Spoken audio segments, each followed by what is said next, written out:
மக்களை காப்போம் தமிழகத்தை மீட்போம் அந்த தலைப்பு எப்படி இருக்குது? இன்னைக்கு ஜெயலலிதா அவர்கள் இல்லை, அதனால திமுகவுக்கு மாற்று நாங்கள் தான் சொல்லி பல பேர் வரக்கூடிய நிலையில் யாருமே மாற்று கிடையாது, அதிமுக தான் மாற்று அப்படிங்கிறத ப்ரூஃப் பண்ணக்கூடிய விதமாக எப்போதுமே ஐயா சொல்லுவாங்க இல்லையா, எடப்பாடி ஐயா லேபிள் ஒட்டுற வேலை தான் டிஎம்கே பார்க்குதுன்ற மாதிரி 1000 ரூபா மாதத்துக்கு கொடுக்குறாங்க. ஆனால் ஒரு குடும்பத்தில் இருக்க ஒரு ஆண் ஒரு வாரத்துக்கு 2000-3000 போய் டாஸ்மார்க்கில் போய் குடிச்சிட்டு வரதை நம்ம பார்க்க முடியும். டாஸ்மார்க் கடையை மூடுவோம் அப்படின்னு சொல்லி எவ்வளோ பெரிய போராட்டங்கள் நடத்தினாங்க மக்கள். கிட்டத்தட்ட 30 டைம் இந்த மாதிரி ஆம்புலன்ஸை உள்ள விடுறாங்க. ஸோ இதை வன்மையாக கண்டிக்கிறோம் நாங்கள் அப்படின்ற மாதிரி சொல்கிறாங்க. ஒவ்வொரு கூட்டத்தில் ஆம்புலன்ஸ் வருது, ஒவ்வொரு முறையும் ஆம்புலன்ஸில் யாரும் இல்லை, வெறும் ஆம்புலன்ஸ் தான் சைரனை எழுப்பிட்டு வர்றது, அந்த ஆம்புலன்ஸ் வர்றதை பார்க்க முடியுது. ஒவ்வொரு முறையும் அவர் பொறுமையாக என்ன செய்கிறாருன்னா, முன்னாள் முதல்வர் ஜெயலலிதா அம்மா மறைவுக்கு பிறகு அதிமுக காலி, அவ்வளோதான், ஒன்றுமே கிடையாது, கட்சியே இருக்காதுப்பா. பெரிய ஒரு தலைவர் ஸ்டாலின் மாதிரி பல ஆண்டுகள் தொடர்ந்து பதவியில் இருந்து ஒரு முதலமைச்சரின் மகன் அப்படிங்கிற மாதிரி ஒரு இமேஜ் அல்லது ஒரு பெரிய லீடராக இல்லாத பட்சத்தில் ஒரு சாதாரண தொண்டராக இருந்து அவர் முதலமைச்சராகும் போது தான் பெரும்பாலான மக்களுக்கு தெரியும், அமைச்சராக இருக்கும்போது கூட தெரியாது.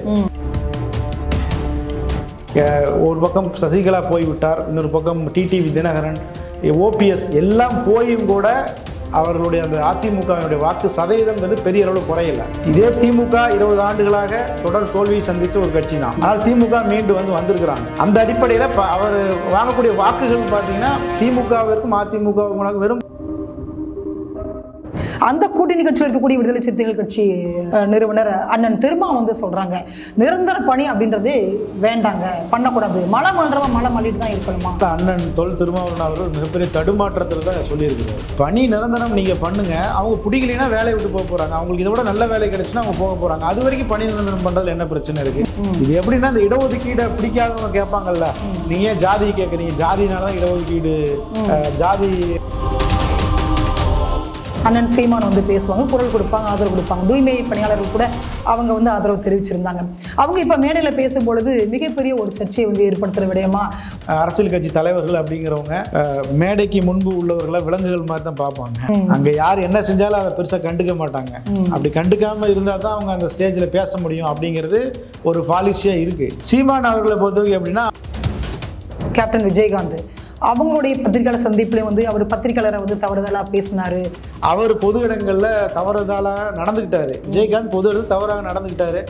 அதை மீடியாக்கள் படம் பிடிச்சு காட்டினாங்க. அவருக்கு ஒரு கெட்ட பேர் ஏற்பட்டது.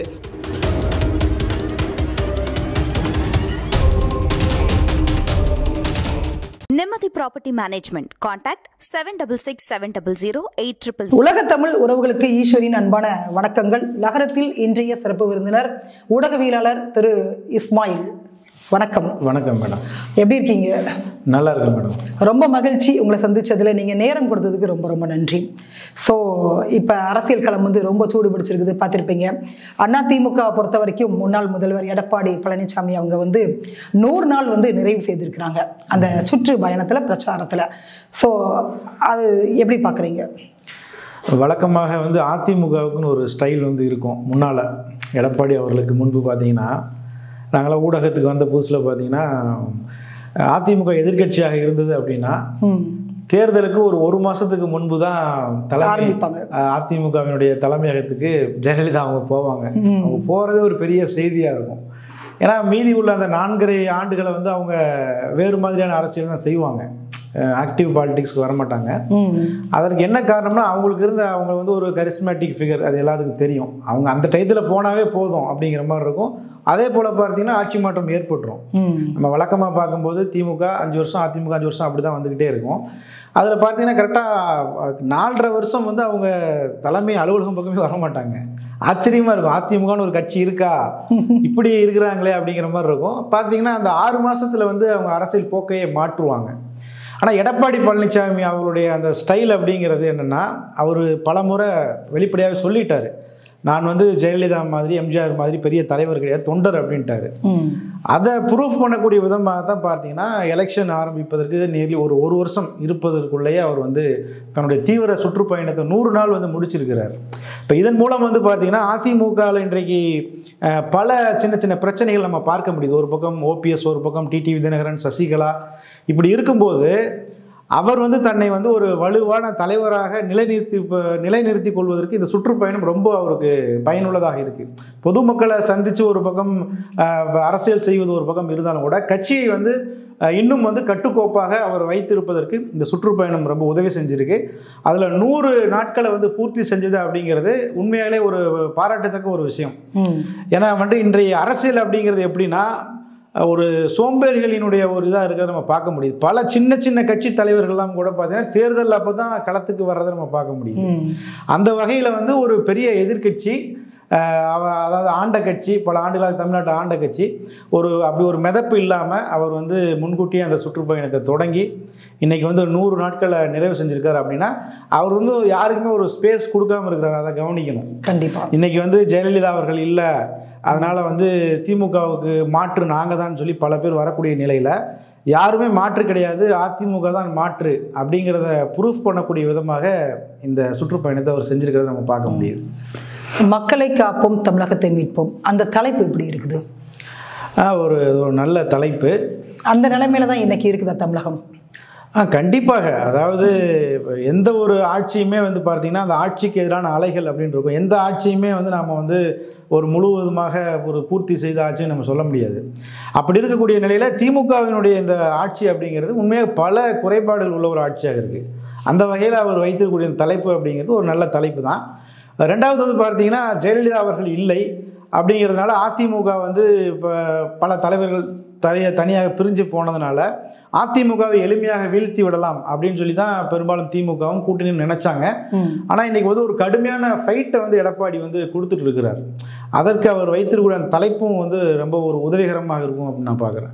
பொதுவாக பார்த்தீங்கன்னா நீங்கள் சொன்ன மாதிரியே வந்து அதிமுக வந்து 4 கட்சியாக பிரிந்திருந்ததை நம்ம பார்த்துட்டு இருந்தோம். ஸோ அதையும் தாண்டி வந்து இன்னைக்கு மிகப்பெரிய ஒரு தலைவராக எடப்பாடி பழனிசாமி அவங்க வந்து சுற்றுப்பயணத்தில் இருக்கிறாங்க. மக்கள் கூட்டத்தை பார்க்கும் பொழுது நீங்கள் எப்படி ஃபீல் பண்ணுறீங்க? ஏன்னா அவங்களே சொல்லியிருக்காங்க, எடப்பாடி ஐயாவே சொன்னாங்க, இந்த அளவுக்கு நான் எதிர்பார்க்கவே இல்லை, அந்த அளவுக்கு நான் போகிற இடங்கள்லாம் மக்கள் கூட்டம் இருக்குது, இது வந்து தானாக சேர்ந்த கூட்டம், நாங்கள் வந்து எதையும் கொடுத்தெல்லாம் கூப்பிடவே இல்லை அப்படின்றதெல்லாம் வந்து சொல்கிறாங்க. ஸோ இந்த மக்கள் எழுச்சி அப்படின்றது நீங்கள் எப்படி பார்க்குறீங்க? தமிழ்நாட்டில் பல அரசியல் கட்சி இருந்தாலும் கூட நம்ம வந்து யாருக்கும் சர்டிஃபிகேட் கொடுக்க முடியாது. எல்லோருமே கூட்டத்தை எப்படி கூட்டுறாங்க அப்படிங்கிறது தெரியும். ஆனால் எல்லாம் கொடுத்தும் கூட கூட்டம் கூடுதா அப்படிங்கிறது கேள்வி. பலரும் வந்து எல்லாம் கொடுத்தா கூட்டத்தை கூட்டுறாங்க, பட் கூட்டம் கூடுதா அப்படிங்கிறது கேள்வி. அந்த வகையில் வந்து பார்த்தீங்கன்னா திமுகவிற்கு அடுத்தபடியாக அல்ல திமுகவுக்கு இணையாக ஒரு பெரிய கூட்டம் கூடுது அப்படின்னா அது எடப்பாடி பழனிசாமி அவர்களுடைய அந்த கூட்டங்களில் நம்ம பார்க்க முடியுது. மிகப்பெரிய அளவில் மக்கள் திரள்றாங்க. அது மக்கள்னு சொல்றதை விட அதிமுக தொண்டர்கள் திரண்டாவே அவ்வளோ கூட்டம் வந்துடும். தமிழ்நாட்டில் வந்து இன்றைக்கும் நீங்கள் வாக்கு சதவீதத்தின் அடிப்படையில் திமுக விட பலமிக்க கட்சியாக அதிமுக தான் இன்றைக்கும் இருக்கு. கூட்டணி பலத்தின் காரணமாக திமுக தொடர்ந்து ஆட்சிக்கு வருவதை நம்ம பார்க்க முடியுது. இந்த பக்கம் வந்து கூட்டணி இல்லாவிட்டாலும் கூட அதற்கு நிகராக அதிமுகவிற்கும் கூட்டம் இருக்கு அப்படிங்கிறத இந்த கூட்டத்தில் நம்ம பார்க்க முடியுது. அதிமுக வந்து பிரச்சாரம் பண்ணும் பொழுது நடுவில் வந்து ஆம்புலன்ஸை கொண்டு விடுறாங்க அப்படின்ற ஒரு குற்றச்சாட்டு வருது. ஐயா அதுக்கு வந்து ரியாக்ட் பண்ணியிருந்தாங்க. கிட்டத்தட்ட 30 டைம் இந்த மாதிரி வந்து ஆம்புலன்ஸை உள்ள விடுறாங்க, ஸோ இதை வந்து வன்மையாக கண்டிக்கிறோம் நாங்கள் அப்படின்ற மாதிரி சொல்றாங்க. ஆக்சுவலி அங்கே என்னதான் நடக்குது? அந்த வீடியோவை முதல் முறையாக ஊடகங்கள் ஒளிபரப்பும் போது பார்த்தீங்கன்னா நான் கூட அவர் தப்பாக பேசிட்டாருன்னு நினச்சேன். அவர் வந்து ஒரு ஆம்புலன்ஸ் வந்து சில நேரம் நோயாளிகளோடு வரும், சில நேரம் வந்து நோயாளிகளை ஆஸ்பத்திரிக்கு கொண்டு போகிறதுக்காகவும் ஆம்புலன்ஸ் வாகனங்கள் வரும். அந்த அடிப்படையில் இவர் என்ன அடிப்படையில் இவர் இப்படி சொல்கிறாரு அப்படிங்கிறத பார்த்தேன். எனக்கும் கூட தவறாக தோன்றுச்சு, ஒரு தப்பாக சொல்லிட்டாரோ அப்படின்னு தோன்றுச்சு. அதற்கு பிறகு வந்து அந்த செய்தியை பற்றி முழுமையாக படிக்கும்போது தான் அங்கே என்ன நடந்ததுங்கிறது நம்ம தெரிஞ்சுக்க முடியுது.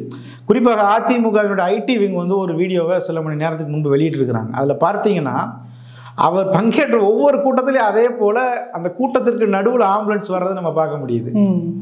அப்போ என்னன்னா ஆம்புலன்ஸ் வந்து ஒரு உயிரை காப்பாற்றுவதற்காக வர்றது அப்படின்னு நம்ம சொன்னாலும் இப்போ அவ்வளோ பெரிய அங்கே க்ரௌடு கூடியிருக்கே, அப்போ அங்கே இருக்கக்கூடிய மக்களுக்கு உயிர் இல்லையா அப்படிங்கிற ஒரு கேள்வி எழுது. உண்மையிலேயே நோயாளிகளை மீட்பதற்காக அந்த ஆம்புலன்ஸ் வருகின்றது அப்படின்னா எந்த பிரச்சனையும் இல்லை. ஆனால் எப்படி கரெக்டாக இவர் கூட்டம் போடும்போது அந்த வீடியோவில் நீங்கள் பார்த்தீங்கன்னா, அந்த வீடியோ கூட நான் உங்களுக்கு அனுப்புகிறேன், நீங்கள் அதை இப்போ இது பண்ணுங்கள், ப்ராட்காஸ்ட் பண்ணுங்கள். ஒவ்வொரு கூட்டத்திலையுமே ஆம்புலன்ஸ் வருது. அது எப்படி அப்படிங்கிற கேள்வி தான் வந்து ஒரு சந்தேகமாக இருக்குது. ஏன்னா அவர் பேசும்போது கூட யதார்த்தமாக ஏதோ இந்த கூட்டத்தில் தான் ஆம்புலன்ஸ் வந்துருச்சோ அப்படின்னு நமக்கு தோணும். ஒவ்வொரு கூட்டத்திலையும் ஆம்புலன்ஸ் வருது. ஒவ்வொரு முறையும் ஆம்புலன்ஸில் யாரும் இல்லை, வெறும் ஆம்புலன்ஸ் தான் சைரனை எழுப்பிட்டு வர்றது, அந்த ஆம்புலன்ஸ் வர்றதை பார்க்க முடியுது. ஒவ்வொரு முறையும் அவர் பொறுமையாக என்ன செய்கிறாருன்னா ஆம்புலன்ஸ்க்கு வழி விடுங்கன்னு சொல்கிறாரு. இப்போ இந்த கூட்டத்தில் என்ன நடந்தது அப்படின்னா, இந்த கூட்டத்தில் அதே போல் ஆம்புலன்ஸ் வருது. வந்ததற்கு பிறகு கூட அங்கே இருக்கக்கூடிய அதிமுகவினர் சில பேர் அதற்கு எதிர்ப்பு தெரிவிக்கிறாங்க. ஏன் வந்து தொடர்ந்து இந்த மாதிரி பண்ணிட்டீங்க, எதிர்ப்பு தெரிவிக்கும் போது அவங்கள வந்து அவர் சமாதானப்படுத்துறாரு. எதுவும் செஞ்சிடாதீங்க, அந்த வீடியோவில் பார்த்தீங்கன்னா நல்லா தெரியும். அதை வந்து சமாதானப்படுத்திட்டு அதற்கு பிறகுதான் அவர் அந்த வார்த்தையை சொல்றாரு, நீ ஆம்புலன்ஸ் வந்துச்சுன்னு சொன்னா ஆம்புலன்ஸ் சும்மா போகாது, யாராவது ஏற்றிட்டு போகும், உண்மையாகவே நோயாளியை ஏற்றிட்டு போகும் அப்படிங்கிறாரு. அந்த வார்த்தையை கூட பார்த்தீங்கன்னா திரிச்சு ஆம்புலன்ஸ் டிரைவருக்கு வந்து அவர் மிரட்டல் விடுத்துட்டார் அப்படிங்கிற ஒரு அதை திரிச்சு சொல்றதை பார்க்க முடியுது. அடுத்ததாக பார்த்தீங்கன்னா அவர் சிரிச்சு கொண்டே அந்த வார்த்தையை சொல்றாரு, அடுத்து வந்துச்சுன்னா அது சும்மா போகாது அப்படின்னு சொல்லி ஒரு சிரித்து கொண்டு சொல்றாரு. வன்முறை தூண்டும் விதமாக அவர் வந்து ஒரு மிரட்டல் விடுக்கும் விதமாக அதை சொல்லலை, அதை ஒரு காமெடியாக அவர் வந்து சொல்றாரு. அதை கூட வந்து எப்படின்னா அதை ரொம்ப வெற்றிகரமாக திரிச்சிட்டாங்க. நம்ம பேசக்கூடிய இந்த வீடியோ எத்தனை பேருக்கு போகும்னு தெரியாது, பட் அந்த வீடியோக்கள் வந்து திரிச்சு வெளியிடப்பட்ட வீடியோக்கள் வந்து நிறைய அது ஸ்ப்ரெட் ஆயிடுச்சு. நாமளுமே பார்க்கும்போது எனக்குமே அப்படி தான் தோணுச்சு. அந்த அவங்க வெளியிடக்கூடிய வீடியோக்களை பார்க்கும்போது ஓகே உண்மையாகவே இவர் ஏதோ தவறாக பேசிட்டாரோன்னு தோணுச்சு. ஆனால் அதுக்கு பின்னால் இவ்வளோ விஷயங்கள் இருக்குது. முன்னாள் முதல்வர் ஜெயலலிதா அம்மா மறைவுக்கு பிறகு அதிமுக காலி, அவ்வளோதான், ஒன்றுமே கிடையாது, கட்சியே இருக்காதுப்பா அப்படின்னு சொன்னாங்க. ஒரு வெற்றிடம் இருக்குது, தலைவருடைய ஸ்டைலில் சொன்னால் ஒரு வெற்றிடம் இருக்குது அப்படின்னு சொன்னாங்க. இது வந்து உண்மையிலே அதிமுக கிடைத்த வெற்றியா, இல்லை வந்து திமுக மேலே இருக்கக்கூடிய வெறுப்பு வந்து இதை காட்டுகிறதா? இதை நான் எப்படி பார்க்குறேன்னா, திமுகவின் மீதான வெறுப்பின் காரணமாக அது கூட்டம் கூடுவதாக கூட நான் பார்க்கல.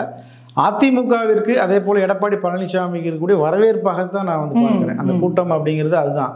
திமுகவின் மீதான வெறுப்புங்கிறது நிச்சயமாக எலெக்ஷன் நேரத்தில் அது நமக்கு தெரிய வரும், தேர்தல் நேரத்தில் அது நமக்கு வந்து நிச்சயமாக தெரியும்.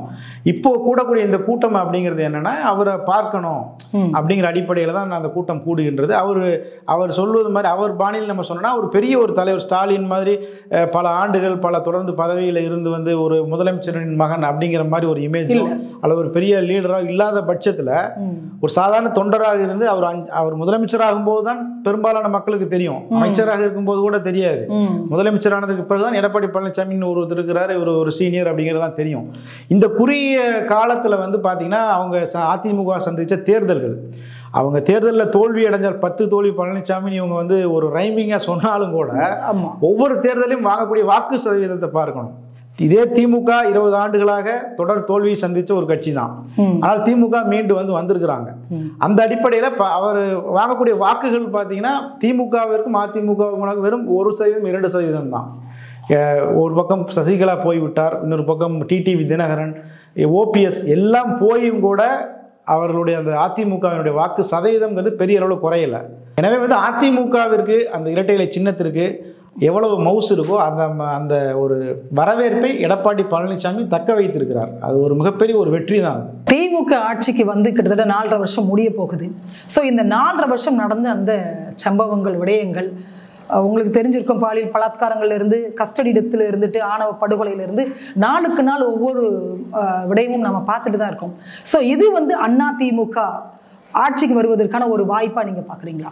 திமுக மீது அதிருப்தி இருக்கா அப்படின்னா நிச்சயமாக கடுமையான அதிருப்தி இருக்கு. ஏன்னா மக்கள் வந்து ஒரு 10 ஆண்டுகால அதிமுக ஆட்சி, ஒரு ஆன்டி இன்குபென்சி அப்படிங்கிறது 5 ஆண்டுகள்லேயே இன்றைக்கு வந்துடும்.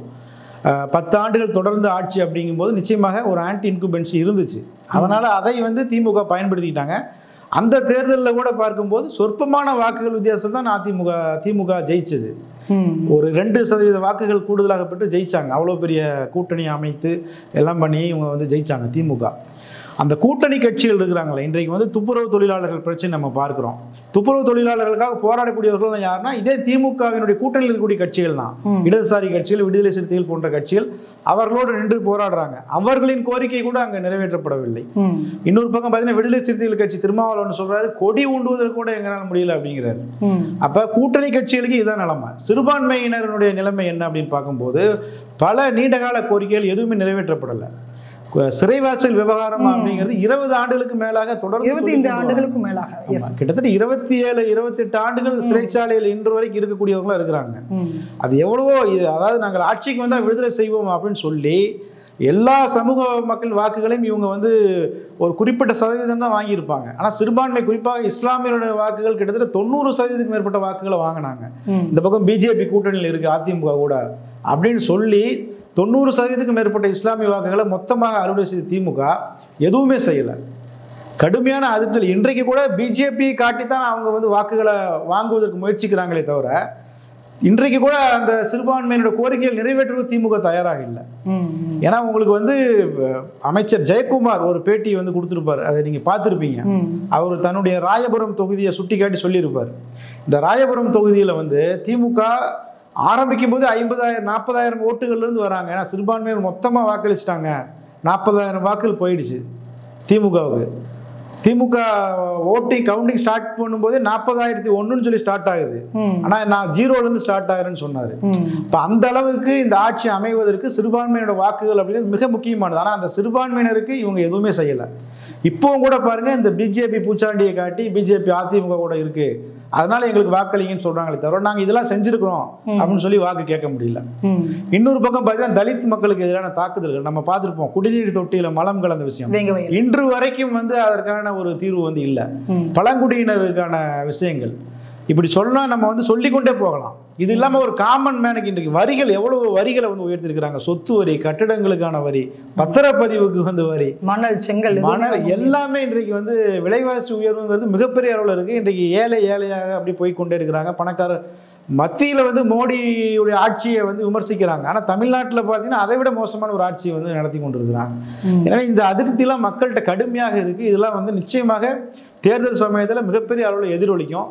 இவங்க வந்து இப்போவும் கூட பார்த்தீங்கன்னா நேர்மறையாக, இப்போ துப்புரவு தொழிலாளர்கள் விஷயத்தில் பாருங்கள், ஒரு நேர்மறையாக செயல்படாமல் அவங்களே வந்து அவங்களுடைய ஆட்கள் மூலமாக ஒரு கேஸை போட்டு அந்த கேஸை கோர்ட்டில் கொண்டு போய் ஒரு ஜட்ஜ்மெண்ட்டை வாங்கி இவங்களே போலீஸை வைத்து அவங்கள வந்து அப்புறப்படுத்துறது.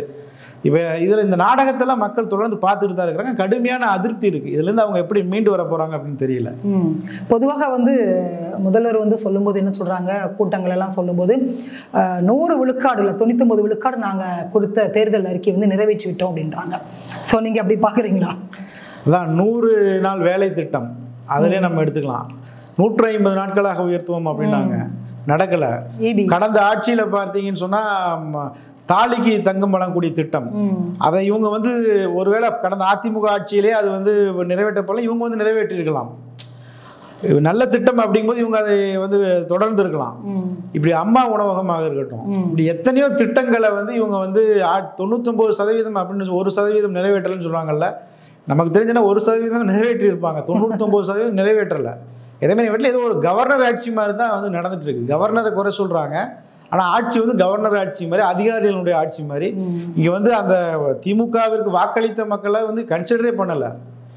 கன்சிடரே பண்ணாமல் ஒரு அதிகாரிகளுடைய ஆட்சி மாதிரி தான் ஆட்சி நடந்துட்டு இருக்கு. நீங்கள் சொன்ன மாதிரி இபி சொல்லியிருந்தாங்க இல்லையா, மாதம் மாதம் எடுக்கிறதா சொல்லியிருந்தாங்க. நீட் விலக்கு சொல்லியிருந்தாங்க. அதே மாதிரி பகுதி நேர ஆசிரியர்களுடைய அந்த பணி வந்து நிரந்தரம் சொல்லியிருந்தாங்க. தூய்மை பணியாளர்களுடைய பணி நிரந்தரம் சொல்லியிருந்தாங்க. அனைத்து குடும்ப பெண்களுக்கும் 1000 ரூபாய் சொல்லியிருந்தாங்க. ஸோ நிறைவேற்றாத கோரிக்கைகளே நிறைய இருக்குது. நீங்கள் சொன்ன மாதிரி அது லிஸ்ட் வந்து பெருசாக போயிட்டு இருக்குது. ஸோ இதெல்லாம் வந்துட்டு தேர்தல் நிச்சயமாக ஒரு தாக்கத்தை ஏற்படுத்தும் தானே? நிச்சயமாக மக்களுக்கு ஒரு பெரிய சலிப்பு ஏற்பட்டிருக்கு. குறிப்பாக வந்து நான் ஏற்கனவே சொன்னது மாதிரி அந்த கூட்டணி கட்சிகளுக்குள்ளே பெரிய குழப்பம் இருக்கு. இது மக்கள் நலத்திட்டங்கள், அரசியல் ரீதியான அந்த ஆன்டி இன்குமென்ட்ஸ் இதெல்லாம் ஒரு பக்கம் இருக்கும்போது கூட்டணிக்குள்ளேயே அவங்களுக்கு பெரிய பிரச்சனைகள் இருக்கு. கூட்டணி கட்சிகளே வந்து திருப்திகரமாக இல்லை. ஏதோ வந்து பதவிகளை வாங்கி கொண்டு இருக்கக்கூடிய சின்ன சின்ன கட்சிகள் தான் இருக்கிறாங்களே தவிர காங்கிரஸ் மாதிரி அதே போல் விடுதலை சிறுத்தைகள் மாதிரியான கட்சிகளுக்கு வந்து அவங்களுக்கு அடுத்த கட்ட நிலையை நோக்கி போக வேண்டிய ஒரு தேவை இருக்கு.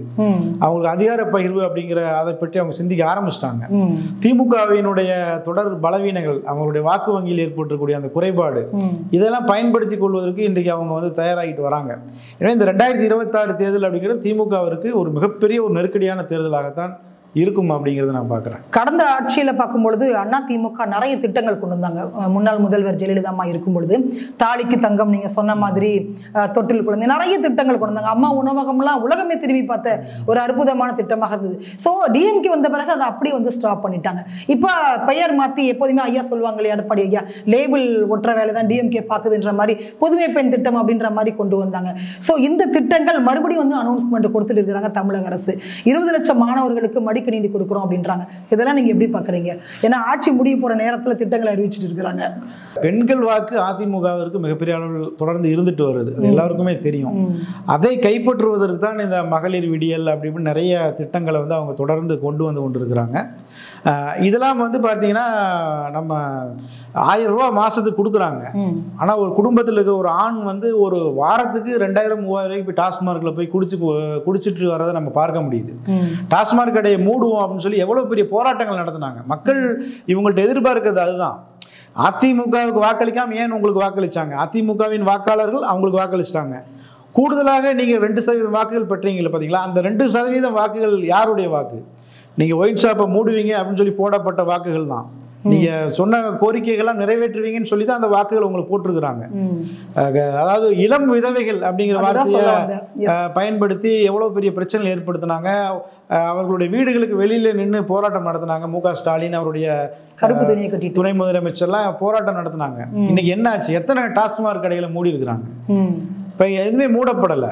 மாறாக வந்து டாஸ்மார்க்கு வந்து இன்னும் அதனுடைய விற்பனையை அதிகரிப்பதற்கான திட்டங்கள் வீரனா ஒரு ப்ராடக்டை வந்து இன்ட்ரடியூஸ் பண்ணியிருக்கிறாங்க. இப்படி தான் தொடர்ந்து பார்க்க முடியுது. அப்போ எதையுமே வந்து நிறைவேற்றலை, கொடுத்த வாக்குறுதல் எதையுமே நிறைவேற்றலை. ஏன்னா இது எல்லாமே வந்து நிச்சயமாக தேர்தல் நேரத்தில் அவங்களுக்கு பெரிய ஒரு பிரச்சனை. நீங்கள் மதுன்னு சொன்ன உடனே நான் அந்த டாபிக் எடுக்காமல் இருக்க முடியாது. துணை முதலமைச்சர் உதயநிதி ஸ்டாலின் பள்ளிகளுக்கு கல்லூரிகளுக்கெல்லாம் போகும்பொழுது மாணவர்கள்ட்ட ஒரு சத்தியம் வாங்குறாங்க. நீங்கள் வந்து போதைக்கு அடிமையாகக்கூடாது, போதை பழக்கத்துக்கு நாங்கள் வந்து ஈடுபட மாட்டோம், குடும்பத்தில் யாராவது ஈடுபட்டால் கூட நாங்கள் வந்து அதை தடுப்போம் அப்படின்னு சொல்கிறாங்க. இந்த டாஸ்மாகில் விற்கக்கூடிய அந்த சரக்குல போதை இருக்கா இல்லையா? அது குடிச்சா போதை ஏறுமா ஏறாதா? அது அந்த போதை லிஸ்ட்டில் வருமா வராதா? அதான் இவங்க நினச்சாங்கன்னா ஒரு கையெழுத்தில் இது எல்லாத்தையுமே தடுக்க முடியும். இன்றைக்கு வந்து இந்த போதை மட்டும் இல்லை, டாஸ்மார்க் போதை மட்டும் இல்லை, இன்றைக்கு வந்து குட்கா பொருட்கள், புகையிலை பொருட்களாக இருக்கட்டும், கஞ்சாவாக இருக்கட்டும், ட்ரக்ஸு, இந்த விலை உயர்ந்த ட்ரக்ஸாக இருக்கட்டும், எல்லாமே வந்து இன்றைக்கு மிகப்பெரிய உள்ள புழக்கத்தில் இருக்கிறது நம்ம பார்க்க முடியுது. சினிமா நடிகர்கள் கைது செய்யப்பட்ட செய்திகளாக நம்ம பார்க்க முடியுது. எனவே அதை வந்து இவங்க கண்ட்ரோல் பண்ணுறது ஒரு பக்கம் இருந்தாலும், இந்த டாஸ்மார்க் அப்படிங்கிறது ஒரு மிகப்பெரிய ஒரு இதாக இருக்குது, மிகப்பெரிய ஒரு சீரழிவை வந்து சமூகத்தில் ஏற்படுத்தி கொண்டு இருக்குது. எனவே அதை வந்து இவங்க நினச்சாங்கன்னா ஒரு கையெழுத்தில் இவங்களால ஸ்டாப் பண்ண முடியும். ஆனால் இவங்களுடைய பாலிசி என்னென்னா அதை வந்து ஸ்டாப் பண்ணக்கூடாது அப்படிங்கிறது தான் பாலிசி. ஆனால் மக்கள்கிட்ட போய் சொல்லும்போது நாங்கள் வந்து டாஸ்மார்க்கை மூடுவோம், நாங்கள் நிரந்தர மதுவிலக்கு கொண்டு வருவோம், இளம் விதவைகள், இப்படியெல்லாம் மக்களை ஏமாற்றி கொண்டு இருக்கிறாங்க. எனவே நிச்சயமாக இதற்கு பட் அதே நேரத்தில் முன்னாள் அமைச்சர் புகழேந்தி நினைக்கிறேன் அவங்க மேடையிலெல்லாம் பேசும்போது சொல்கிறாங்க, டிஎம்கே வந்து ஆட்சியை இழந்ததுக்கான ஒரே ஒரு காரணம் முன்னாடி காலகட்டத்தில் நாங்கள் வந்து மதுவிலக்கு கொண்டு வருவோம் அப்படின்னு சொன்ன பிறகு தான் எங்களுக்கு ஒரு ஓட்டு கூட விழவே இல்லை, அதனால வந்து இனி அந்த ஒரு தவறை நாங்கள் செய்ய மாட்டோம்ன்றாங்க. இதை எப்படி பார்க்கலாம் நம்ம? இது மக்களை வந்து முட்டாள்களாக்கக்கூடிய விஷயம். நீங்கள் தேர்தல் நேரத்தில் அதை சொல்லணுமா இல்லையா? தேர்தல் முடிஞ்சதுக்கு பிறகு நீங்கள் அந்த கோரிக்கையை நிறைவேற்றுங்கன்னு சொல்லும்போது இப்படி வந்து சொல்வது இதை ஸ்டாலின் அவரே ஏற்றுக்கொள்வாரா அப்படின்னு தெரியல. இது வந்து மக்களை வந்து முட்டாளாக்கக்கூடிய ஒரு விஷயம். நீங்கள் தேர்தலில் அப்போ சொல்லுங்களே, நாங்கள் வந்து டாஸ்மாக் கடையை மூட மாட்டோம் அப்படின்னு ஒரு வாக்குறுதி நீங்கள் கொடுத்து நீங்கள் அப்போ ஜெயிச்சு காட்டுங்க, அப்போ தெரியும். செஞ்சுட்டு இருக்காங்க. மக்களுடன் ஸ்டாலின், உங்களுடன் ஸ்டாலின், நலம் காக்கும் ஸ்டாலின், ஓரணியில் தமிழ்நாடு, இந்த மாதிரி தலைப்புகளில் சுற்றுப்பயணத்தில் இருக்கிறாங்க முதலமைச்சர், பிரச்சாரம்லாம் பண்ணிட்டு இருக்கிறாங்க. ஆனால் தூய்மை பணியாளர்கள் ஒரு 13 நாட்களாக அந்த மாநகராட்சி முன்னாடி மழையிலையும் வெயிலையும் வந்து கிடக்கிறப்ப ஆளுங்கட்சியிலேருந்து யாருமே வந்து பார்க்கவே இல்லை. குறிப்பாக தமிழக முதலமைச்சர் வந்து வாய் திறந்ததுக்கு வந்து பேசவே இல்லை. ஸோ உண்மையிலேயே வந்து மக்களுடன் ஸ்டாலின் இருக்கிறாரா இல்லையா? அந்த ஒரு கேள்வி வருது இல்லையா? இதே கேள்வி வந்து ஒரு விவாத நிகழ்ச்சியில் நெறியாளர் கேட்கும்போது திமுகவினுடைய கூட்டணி நிகழ்ச்சியான காங்கிரஸை சேர்ந்த ஒரு பிரமுகர் அவர் சொல்கிறாரு, கூலி படத்தினுடைய அந்த குழுவினரை போய் ஸ்டாலின் பார்க்குறாரு, கூலி படத்தை பார்ப்பதற்கு அவருக்கு நேரம் இருக்குது, இந்த மாதிரி துப்புரவு பணியாளர் பார்ப்பதற்கு நேரம் இல்லையா அப்படின்னு கேட்கும்போது அவர் சொல்கிறாரு, அந்த படத்தின் மூலமாக கூலி தொழிலாளர்கள் அடையக்கூடிய வேதனையை மு க ஸ்டாலின் தெரிஞ்சுக்கிட்டாரு, அதனால தான் அந்த அவங்கள போய் பார்த்து அதன் மூலமாக மக்களுக்கு தேவையான திட்டங்களை அவர் நிறைவேற்ற போகிறாரு அப்படின்னு சொல்லி ஒரு பதிலை வந்து சொன்னதை அது சோசியல் மீடியாவில் வைரலாக போயிட்டுருக்கு. சரிங்களா? இப்படி தான் இவங்களோட இது இருக்குது. ஜெய் பீம் படத்தை போய் பார்த்துட்டு எனக்கு தூக்கமே வரல அப்படின்னு சொல்லி சொன்னார். அப்போ என்னென்னா நான் என்ன நினைக்கிறேன் அப்படின்னா, ஒவ்வொரு தமிழ்நாட்டில் உள்ள பிரச்சனைகளை பற்றியும் ஒரு படம் எடுத்து அதை காமிச்சா அவர் பிரச்சனையை தீர்த்துடுவார் போல் தெரியுது. நான் அவர் வந்து தொலைக்காட்சிகளோ செய்தித்தாளோ பார்க்கறது இல்லை போல், அப்படி தான் நம்ம புரிஞ்சிக்க முடியுது. ஏன்னா இன்றைக்கு துப்புரவு தொழிலாளர்கள் இல்லை அப்படின்னா என்ன ஆகும்? இன்றைக்கி சென்னை என்ன ஆகும்? அல்லது நான் என்ன கேட்குறேன்னா, இன்றைக்கி வந்து இந்த ஆளும் கட்சி சேர்ந்தவர்களோ அல்லது வந்து முக்கியமான நபர்களோ எவ்வளவு பணம் கொடுத்தாலும் இவங்க ஒரு நாள் அந்த வேலையை செஞ்சுருவாங்களா? அப்போ அவங்க கேட்பது என்ன, தனியாருக்கு வந்து நீங்கள் ஏன் கொடுக்குறீங்க, எங்களை வந்து நிரந்தரமாக்குங்கன்னு சொல்லி கேட்குறாங்க. இப்போ நீங்கள் தனியார் கம்பெனிக்கு நீங்கள் ஒரு ஒப்பந்தத்தை கொடுத்து அந்த தனியார் கம்பெனி லாபம் இல்லாமல் அதை செய்ய போகிறது இல்லை. இப்போ அந்த கம்பெனி எவ்வளோ லாபம் அடைய போகிறாங்க, பல 100 கோடி ரூபாய் அவங்க லாபம் கிடைக்க போகுது அவங்களுக்கு. அது நேரடியாக ஊழியர்களுக்கு போய் சேர்றதுல உங்களுக்கு என்ன பிரச்சனை? அது அரசாங்கமே நேரடியாக எவ்வளவோ அரசு ஊழியர்கள் இருக்கிறாங்க, எவ்வளோ அதிகாரிகள் இருக்காங்க, எவ்வளோ சலுகைகள் கொடுக்குறீங்க, பங்களா கொடுக்குறீங்க, கார் கொடுக்குறீங்க, அவங்கள ஒழுங்காக வேலை செய்கிறாங்களா அப்படிங்கிறதே பெரிய கேள்விக்குறி. இதில் வந்து துப்புரவு தொழிலாளர்கள் வந்து வேலை நிரந்தரம் கேட்டால் அவங்களுக்கு ஒரு ஏதோ நீங்கள் ஒரு சம்பளத்தை நிர்ணயித்து கொடுக்குறதுல என்ன பிரச்சனை உங்களுக்கு? தனியாருக்கு நீங்கள் கொடுத்து தனியார் ஒரு லாபத்தை பெற்றுக்கொண்டு அவங்கள வந்து ஒரு ஒப்பந்த ஊழியர்கள் மாதிரி அவங்கள கட்டுப்பாட்டுக்குள்ளே அவங்கள நடத்துகிறாங்க. அந்த அரசாங்கமே நேரடியாக செய்வதில் என்ன? அரசின் கொள்கை முடிவுன்றாங்க. அதுதான் அரசு மக்களுக்கு நல்லது செய்யறதுன்னு அரசாங்கத்தினோட கொள்கை. மக்களுக்கு தீமை, அது துப்புரவு தொழிலாளர்கள், அடித்தட்டு மக்கள், ஒடுக்கப்பட்ட மக்கள், அவங்களுக்கு வந்து நல்லது செய்யறதுல என்ன அந்த கொள்கை உங்களுக்கு தடுக்குதுன்னா அப்புறம் அது ஒரு தீய கொள்கை தானே அது. அந்த கூட்டணி கட்சியில் இருக்கக்கூடிய விடுதலை சிறுத்தைகள் கட்சி நிறுவனர் அண்ணன் திருமா வந்து சொல்றாங்க, நிரந்தர பணி அப்படின்றது வேண்டாங்க, பண்ணக்கூடாது. மலை மல்றவங்க மலை மல்லிட்டு தான் இருக்கணுமா, குப்பை அள்ளுறவங்க அள்ளிட்டு தான் இருக்கணுமா, ஏன் அவங்கெல்லாம் வேற வேலை செய்யக்கூடாதா, பணி நிரந்தரம் பண்ணக்கூடாது அப்படின்றத வந்து அவங்க சொல்றாங்க. பிறந்தநாள் விழாவில் சொல்றாங்க ஆகஸ்ட் 16. அதற்கு முன்னாடி வந்து சொல்றாங்க இது வந்து நாங்க அரசிட்ட வந்து சொல்றோம் அப்படின்ற மாதிரி தோழமை சுட்டுதல் இருக்கு இல்லையா, அந்த விடயத்தை முந்தின நாள் சொல்லிட்டு மறுநாள் வந்துட்டு பணி நிரந்தரம் பண்ணக்கூடாதுங்க அப்படின்றாங்க. அண்ணன் தொல் திருமாவளவன் அவர்கள் மிகப்பெரிய தடுமாற்றத்தில் தான் சொல்லியிருக்கிறார். அதாவது பணி நிரந்தரம் நீங்கள் பண்ணுங்க, அவங்க பிடிக்கலைன்னா வேலையை விட்டு போக போகிறாங்க, அவங்களுக்கு இதை விட நல்ல வேலை கிடைச்சுன்னா அவங்க போக போகிறாங்க. அது வரைக்கும் பணி நிரந்தரம் பண்ணுறதுல என்ன பிரச்சனை இருக்குது? அவங்க இந்த வேலை எங்களுக்கு இந்த வேலை செஞ்சால் போதும், இது கூட எங்களுக்கு இந்த வேலை கூட எங்களுக்கு இல்லாமல் நாங்கள் கஷ்டத்தில் இருக்கிறோங்கிறனால அந்த வேலையை செய்கிறாங்க. அவங்களுக்கு வந்து பெரிய ஒரு IAS IPS பதவி கொடுத்து அவங்க வந்து இல்லை நாங்கள் இந்த வேலை தான் செய்வோம்னு சொல்லலை. எந்த வேலையுமே இல்லை, எங்களுக்கு இந்த வேலையும் இதற்கான வருமானம் இருந்தால் போதும், அதை உறுதிப்படுத்தி கொடுங்க அப்படின்னு சொல்லி கேட்குறாங்க. அவங்களுக்கு அதை உறுதிப்படுத்தி கொடுத்தா அவருடைய பிள்ளைகளை அவங்க நல்ல ஸ்கூலில் சேர்ப்பாங்க, அவங்களுக்கு கல்விக்காக செலவு செய்வாங்க, அந்த பிள்ளைகளாவது அடுத்த ஜென்ரேஷனுக்கு கொண்டு போவாங்க. இப்போ இவ்வளவு நாட்களாக கிட்டத்தட்ட ஒரு 60-70 ஆண்டுகளாக சுதந்திரம் கிடைச்சி ஒரு 70-75 ஆண்டுகளாக அவங்க அந்த வேலையை செஞ்சுட்டு இருக்கிறாங்க. அவர்களுக்கு பணி நிரந்தரம்னு ஒன்று இருந்தால் அவங்க அடுத்த கட்டத்தை நோக்கி போவதற்கு ஒரு வாய்ப்புகள் இருக்கு. இது எப்படின்னா இந்த இடஒதுக்கீடை பிடிக்காதவங்க கேட்பாங்கல்ல, நீங்க ஏன் ஜாதி கேட்குறீங்க, ஜாதினாலதான் இடஒதுக்கீடு, ஜாதி கேட்கறதுனாலதான் ஜாதி இருக்கு, இடஒதுக்கீடு கேட்கறதுனால ஜாதி இருக்குன்னு சொல்லி எப்படி சொல்றாங்களோ அதவே அண்ணன் திருமாவளவன் வேற பாஷையில சொல்றாரு. பணி நிரந்தரம்ங்கிறது அடிமைத்தனம் அப்படின்னு சொல்லி சொல்றாரு. பணி நிரந்தரம் நீங்க கொடுங்க, அவங்க இல்லைனாலும் அவங்க குழந்தைகள் வந்து அடுத்த கட்டத்துக்கு போவாங்க, இல்லை அவங்களே வந்து வேற ஒரு நல்ல வேலை கிடைச்சுன்னா அதை விட்டு போட்டு போக போறாங்க. கேட்பது அவங்களுடைய உரிமை, அவங்க கேட்கிறாங்க. அது கேட்பதே தவறு அப்படின்னு சொல்றது அவருடைய அரசியல் தடுமாற்றத்தை தான் காட்டுது. அதாவது இடதுசாரி கட்சியில் இருக்கக்கூடிய ஒரு 4-5 தோழர்களாவது அந்த கட்சியில் இருக்கணும்ல.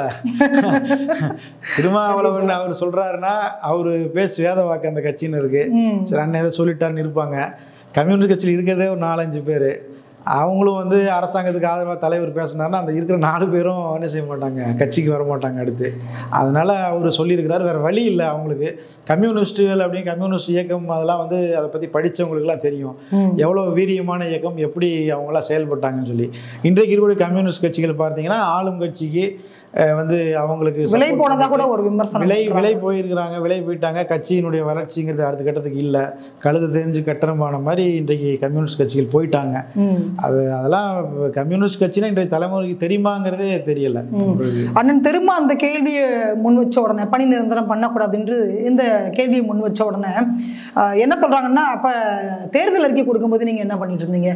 டிஎம்கே தேர்தல் அறிக்கையில 284 கொடுத்துருக்காங்க ரொம்ப தெளிவா, தூய பணியாளர்களுடைய பணி நிரந்தரம் செய்யப்படும்ன்றாங்க, பகுதி நேர ஆசிரியர்களுக்கு பணி நிரந்தரம், நிறைய தேர்தல் அறிக்கை கொடுத்தாங்க. இல்ல அதான் தொல் திருமாவளவன் அவர்கள் வந்து கூட்டணியா கொள்கையா அப்படிங்கிற ஒரு இதில் இருக்கிறாரு. நம்ம எப்படி பார்க்கணும் அப்படின்னா, அவர் வந்து ஆட்சி அதிகாரத்தில் இல்லை, ஆளுங்கட்சிக்கு வந்து சாதகமாக பேசக்கூடிய சூழலுக்கு அவர் தள்ளப்பட்டிருக்கிறாரு. திமுக வந்து பாருங்க, தூய்மை பணியாளர்கள் நம்ம எடுத்துக்கிட்டோம்னா இப்போ அவங்க என்ன செய்யறாங்கன்னா வெளி மாநிலத்திலேருந்து நிறைய பேரை கொண்டு வந்துடுறாங்க. வெளி மாநிலத்தை சேர்ந்தவர்களை வந்து குறிப்பாக வட மாநில தொழில, வட மாநிலத்தில் மிகவும் ஒடுக்கப்பட்ட நிலையில் இருக்கக்கூடியவங்களை கூட்டமாக குடும்பமாக கொண்டு வந்து சென்னை அவுட்டர் பகுதிகளில் வந்து கவர்மெண்டோடைய இடங்கள்ல டென்ட் மாதிரி அடித்து தங்க வச்சு அவங்கள வந்து ஒப்பந்தம் பண்ணி தனியார் நிறுவனங்களுக்கு கொடுத்தா அவங்க அப்படிதான் செய்கிறாங்க. அப்போ என்னன்னா இங்கே வந்து ரொம்ப நாளாக பண்ணிட்டு இருக்கிறாங்கல்ல தூய்மை பணியில் இருப்பவர்களுக்கு அவங்களுக்கு பெருசாக வேலை இல்லை, வேலை வாய்ப்புகள் இல்லை. அனங்காபுத்தூர் பகுதியில் பார்த்தீங்கன்னா சென்னை ஏர்போர்ட் உள்ளிட்ட பல பகுதியில் துப்புரவு பண்ணிட்டு இருந்தாங்க.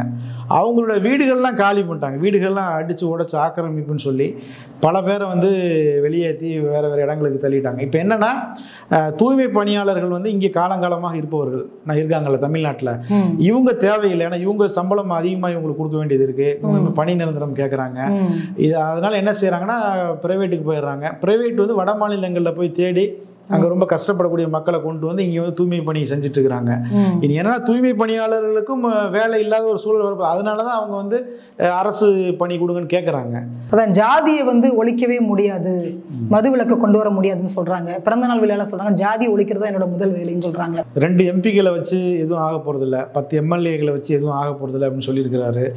கொடி கூட என்னால் ஊண்ட முடியல அப்படின்னு சொல்லியிருக்கிறாரு. பார்லிமெண்ட்டில் வந்து 2 எம்பிக்கள்னால எதுவும் பேச முடியாது அப்படின்னு சொல்லியிருக்கிறாரு. அவர் தேர்தல் அரசியல் மீது நம்பிக்கை இல்லாமல் இருந்து பிறகு தேர்தல் அரசியலுக்கு வந்திருக்கிறாரு. எனவே எல்லாருக்கும் மாதிரி அவருக்கும் நிறைய தடுமாற்றங்கள் வந்து இருக்குது. அடுத்து வரக்கூடிய தேர்தலில் வந்து விடுதலை சிறுத்தைகளுக்கு எத்தனை சீட்டு ஒதுக்க போகிறாங்க அப்படிங்கிறத வச்சு தான் அவங்க தேர்தல் அரசியலில் அடுத்து எப்படி எதிர்கொள்வாங்க. ஏன்னா போன எலெக்ஷன்லேயே வந்து எங்களுக்கு எந்த சீட்டு வேணாம், நாங்கள் எலெக்ஷனில் நிற்கலை அப்படிங்கிற ஒரு அனௌன்ஸ்மெண்ட்டை அவர் கொடுத்துருந்தாரு. எனவே வந்து அவர் என்னன்னா சூழலுக்கு தகுந்த மாதிரி பேசிட்டு வரதை நம்ம பார்க்க முடியுது. பட் நிதானமான ஒரு அரசியல் தலைவர் தான், அதில் நமக்கு எந்த மாற்று கருத்தும் இல்லை. எல்லா போராட்டங்கள்லையும் மத்திய அரசு மாநில அரசு எந்த விடயம் நடந்தாலும் சரி முதல்ல அழகாக களத்தில் நிற்கிறது நாம் தமிழர் கட்சி. அண்ணன் சீமான் வந்து பேசுவாங்க, குரல் கொடுப்பாங்க, ஆதரவு கொடுப்பாங்க. தூய்மை பணியாளர்கள் கூட அவங்க வந்து ஆதரவு தெரிவிச்சிருந்தாங்க. அவங்க இப்போ மேடையில் பேசும்பொழுது மிகப்பெரிய ஒரு சர்ச்சையை வந்து ஏற்படுத்துகிற ஒரு விடயம் நடக்குது. ஆக்சுவலி அங்கே என்ன நடந்தது?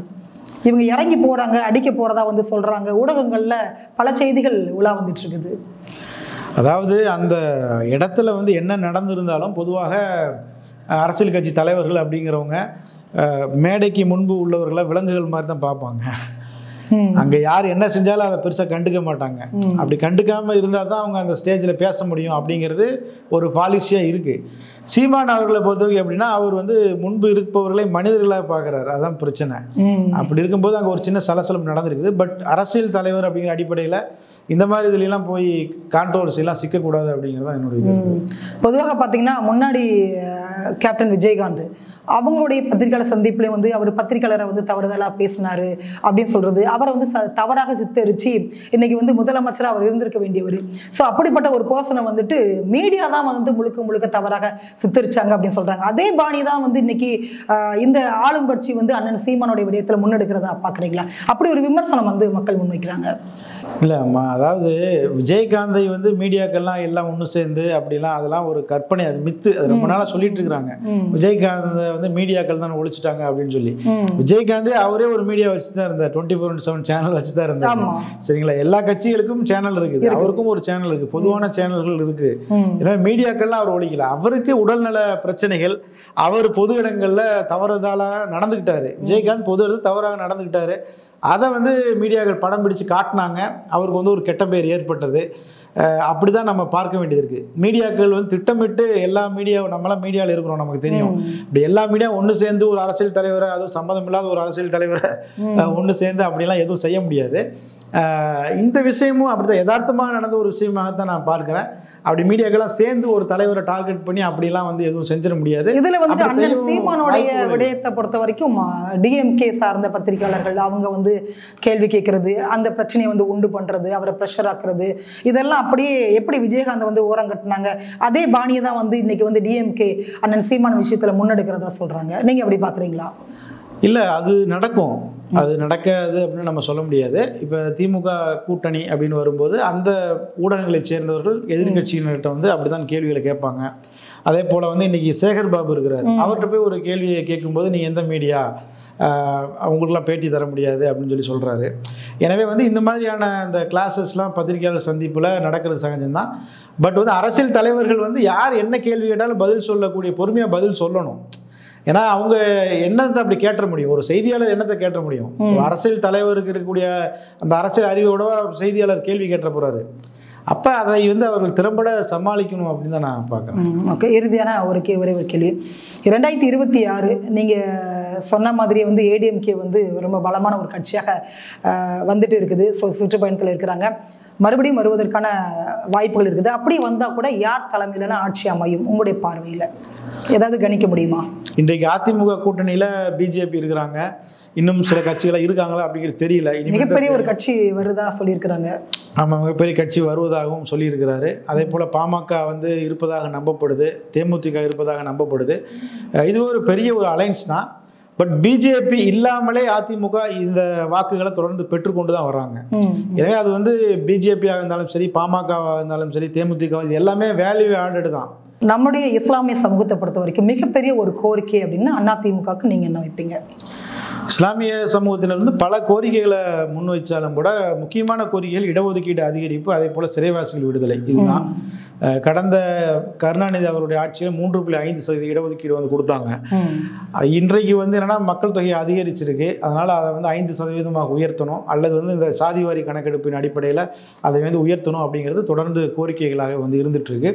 அதுக்கு அடுத்தபடியாக சிறைவாசிகள் விவகாரம். கிட்டத்தட்ட 28-29 ஆண்டுகள் சிறைச்சாலையில் இருந்தவர்கள்லாம் வந்து இருக்கிறாங்க. இன்று வரைக்கும் பார்த்தீங்கன்னா அவங்களுக்கு பரோல் தான் கொடுக்குறாங்க.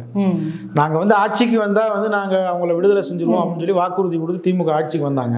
ஆனால் என்ன செய்கிறாங்க அப்படின்னு சொன்னால், அந்த சிறைவாசி குடும்பங்களை சேர்ந்தவங்க வந்து நாங்கள் வந்து 25 வருஷம் 27 வருஷமாக நாங்கள் தொடர்ந்து ஜெயிலில் இருக்கிறோம், எங்களை ரிலீஸ் பண்ணுங்கன்னு சொல்லி சுப்ரீம் கோர்ட்டில் போய் மனு தாக்கல் பண்ணுறாங்க.